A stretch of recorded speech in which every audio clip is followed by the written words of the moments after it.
Hey, so I figured I would do a quick video review of the Index after having it for a month, being a Vive user and moving over to this, some of the strengths, weaknesses, adjustment periods, things like that with this device. So if anyone's interested on the fence, wants more information, hopefully this helps them out a little bit. So I got my Vive Pro because my original Vive had the click of death, kind of like the touchpad stopped working and I could not get it fixed. So I bought my Pro, and then shortly after this was announced, I couldn't return my Pro in time, so I just kind of kept the base stations. But that's where I'm coming from with this. And a quick disclaimer that I've not used any Oculus devices save for a Rift S for about 10 minutes playing some Beat Saber and trying to play Pavlov at a local esports center. And just didn't go well with that because I wasn't familiar with the controls. I was still on my Vive ones, and I wasn't used to the grip system that these uses that is a little bit closer to the Rift. So this will be coming strictly as a Vive owner. So I'll start with just the headset here.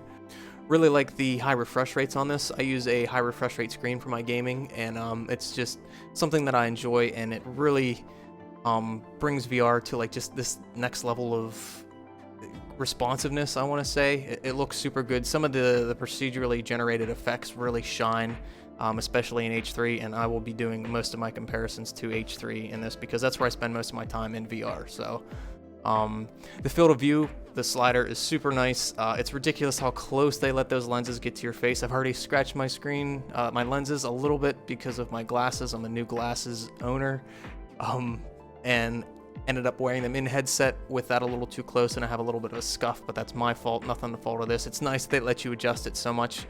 If you have a face that allows that, you can get a really nice field of view on this. Or if you wear glasses, you can dial it out very easily to be able to wear those comfortably in there. Some of the downsides, the screen does have a little less color to it, a bit more muted than what the Vive Pro had. It's not really a big deal. Jumping directly from that to this, I did notice it, but I've been using this exclusively for a month, and I don't notice that anymore. The other thing is the darks aren't quite as dark in this. That's only, again, switching from the Pro to this, you'll notice it. After a few days of exclusively using this device, you're just going to forget completely about it. And I think it's a perfectly acceptable trade-off for the higher refresh rate. So they made a good choice with the screens, and I think it worked out well. And the downsides aren't that big of a deal compared to the high refresh rate and the lack of screen door effect. Everything's super crisp, looks good in headset. For the audio, if you've read or seen any reviews, you'll know that these near-field speaker headphone built-in sound solution is just phenomenal. And I usually would be using my Astro A50s over top of my Vive's head strap, which was very cumbersome. Sounded good, but it was another thing I had to charge every night. It's having this on your head plus a headset, plus being limited to whatever microphone was included in this or the headset you were using was just not great. I wanted a better solution. These things are that solution. They're fantastic. They really help with longer play times. So yeah, these are awesome. I was a little bit apprehensive because the Vive Pro came with these pieces of absolute garbage on them. So tinny, not comfortable. They never sat right. There's such a weird size. The head strap was designed in such a weird way around them that even using my Astros with these taken off was super uncomfortable. I just disliked it. That was such a turn off to the entire headset, and it made it hard to do things like stream comfortably because I wanted to make sure that I could hear well and that the audio equipment I was using was good enough that people would want to watch it. So these are fantastic. Can't speak well enough to them.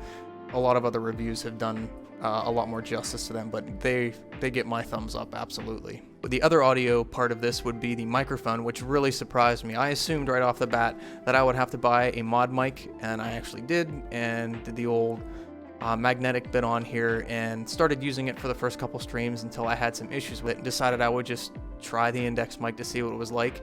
Turned out to be a better quality than the $120 microphone I bought and I'm using right now, actually. And it's so nice because that mixed with the headphones just turns it into this nice all-in-one solution. You don't have to worry about, like, what am I going to use for a headset? Is my voice going to come through clearly? Is it going to work well whenever I'm in game if I'm streaming? This is just a really good ready to go, put it on, you're streaming, you're playing, everything's there and solved for you. So that's, can't speak well enough for the not only the VR part of this, but them taking the time to put quality into the audio both in and out. Super good, just awesome. Really surprised me with that. I wasn't expecting it. So for the comfort part here, the material, first off, that they're using is so superior to anything that's on either of the Vives. This real nice, soft, and feels like it's going to be very durable material that they have back here and using in the gasket up here. It's awesome. It's a lot more comfortable than the Vive. This is something I could wear.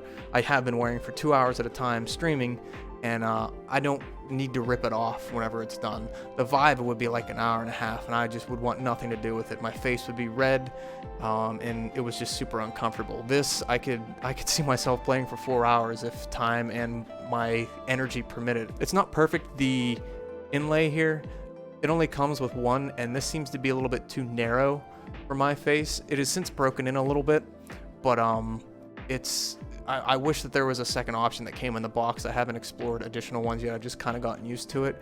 But that was, compared to the Vive, having the narrow and the wide face options right off the bat was a welcome thing and something that I miss here. But again, it's not bad enough that I want to stop using the headset while I'm in it. It's just a small thing. The lack of any Velcro aside from this top strap that you really never touch again unless you're switching to different people's heads is really nice. Being a long-haired user, the Vive would rip my hair out quite a good bit. The original one. The Pro that I have does have the solid sides that you've seen, but it's just a lot more bulk to it. They really have, like, this spot here is just super bulky and heavy compared to how thin and everything they got going on here. So this is just a much smaller and more comfortable solution, what they have here. And it's really welcomed. Another good thing about the comfort here is the obvious adjustment options. We have the nice twisty in the back, which is pretty standard now. Ever since the PSVR, I think. I'm sure there were other headsets that were using it, but this is easy to use. It holds well. It's nice and granular. You get nice little adjustments out of it. The IPD slider is easy to use. I mean, it's a little bit stiff, but you don't want to be accidentally bumping it, and that's not something you want to accidentally adjust in a middle of a playthrough. So I get that. You kind of set it to a setting and leave it there. That's cool and good to go. For the actual physical appearance and the geometry of it, it's nice and compact. It feels a lot smaller than the Pro. I'm not quite sure the actual dimensions and weight of it, but it feels smaller on head. It feels lighter on my head. It just overall, it seems like there's a lot less wasted space on this thing. So I don't ever feel encumbered when I'm wearing this. Bits like the little shield up here are, I like the look of it, so I leave it on. It has gotten caught a few times when I've been playing H3 and bringing my hands from over my shoulders and up. There's a little bit of an edge here.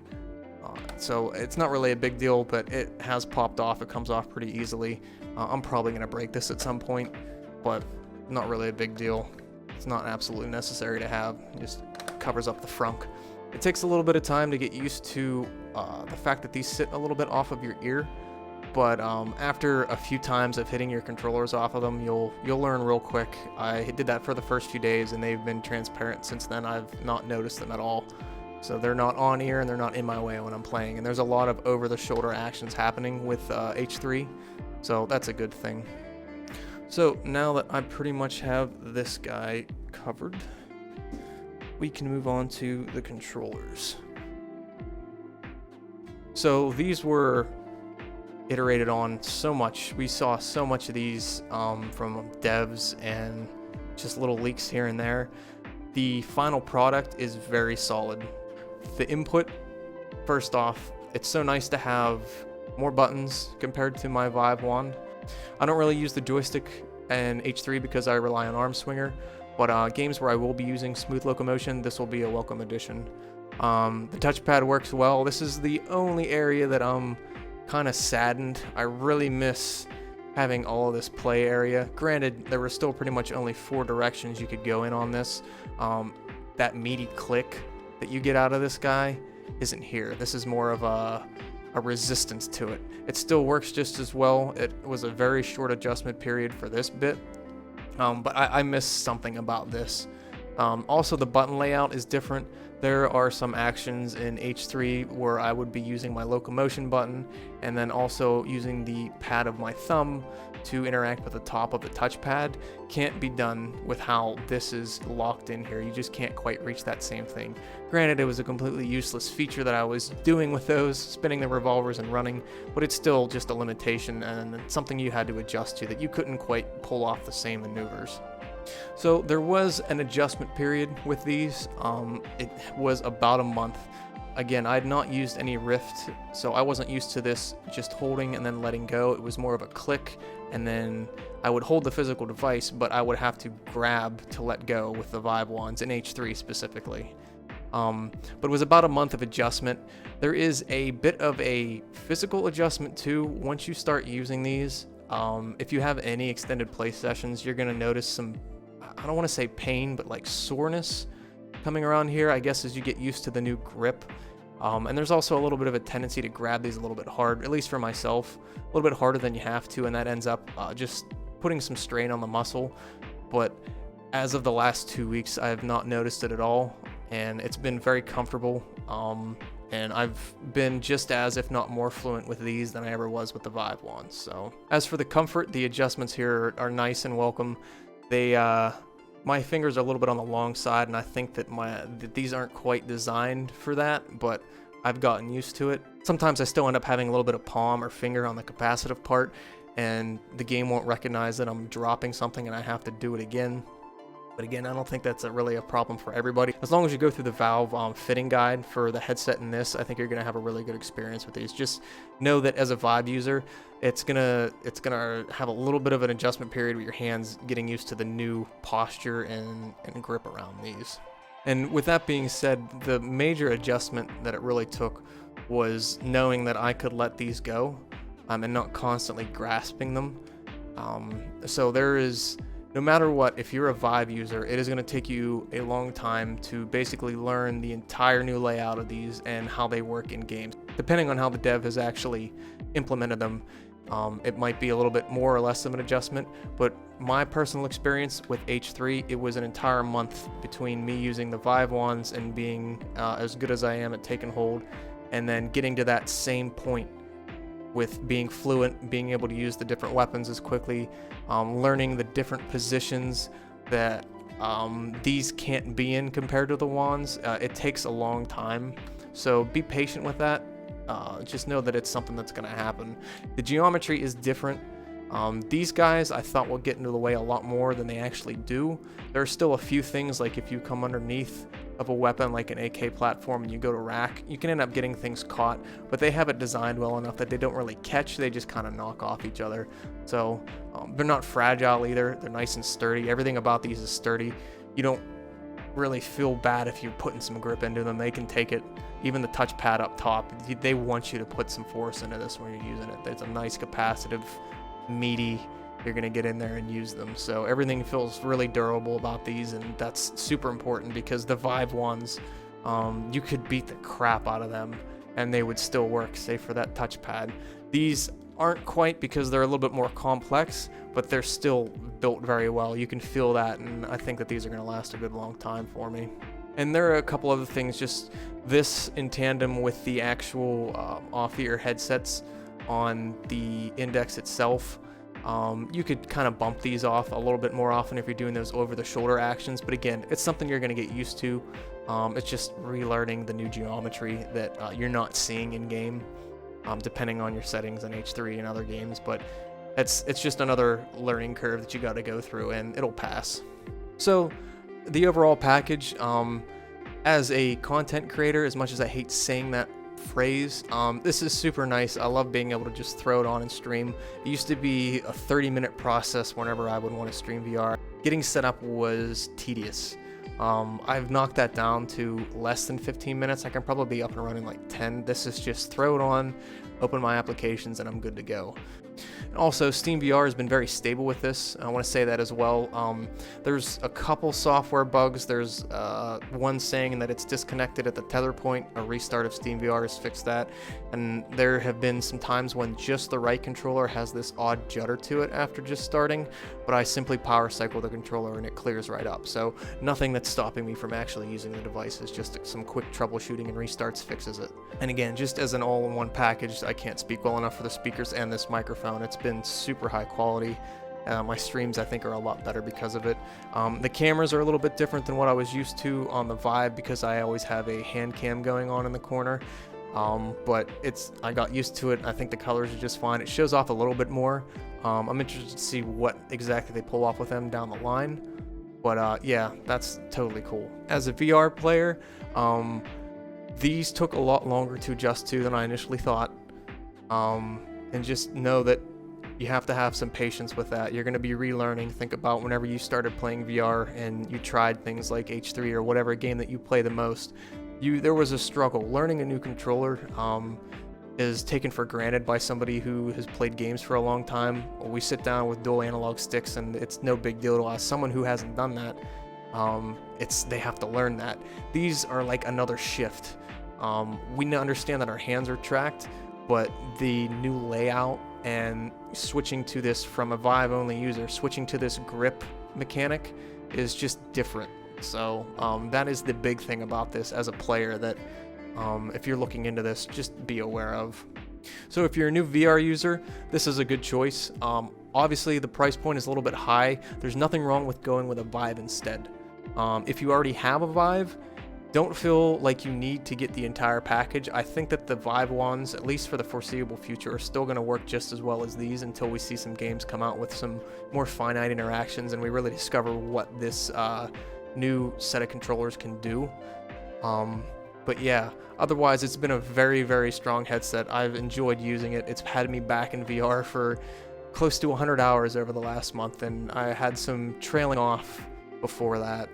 So it's definitely revitalized a little bit of my passion for it, just because it's so nice to use. It's so comfortable and everything just works on it. It was so well thought out and there's quality in every bit of it, which is nice to see after coming from this piece of garbage. So anyways, if you guys have questions, feel free to ask. Hopefully I have put some B-roll throughout all of this too. Just to kind of show some stuff. I don't want to have all of this doing that. But I know this is a little bit different than my usual content. I'm just trying to share a little bit of information because this is a big purchase. $1,000 isn't something that you want to throw around on a console, let alone something that needs to be attached to an already upwards of $1,500 to $3,000 computer. So hope this provided some information to some of you who are on the fence or just wanted to see some more information about it from somebody who plays quite often. Anyway, I will catch you guys around and thank you for watching.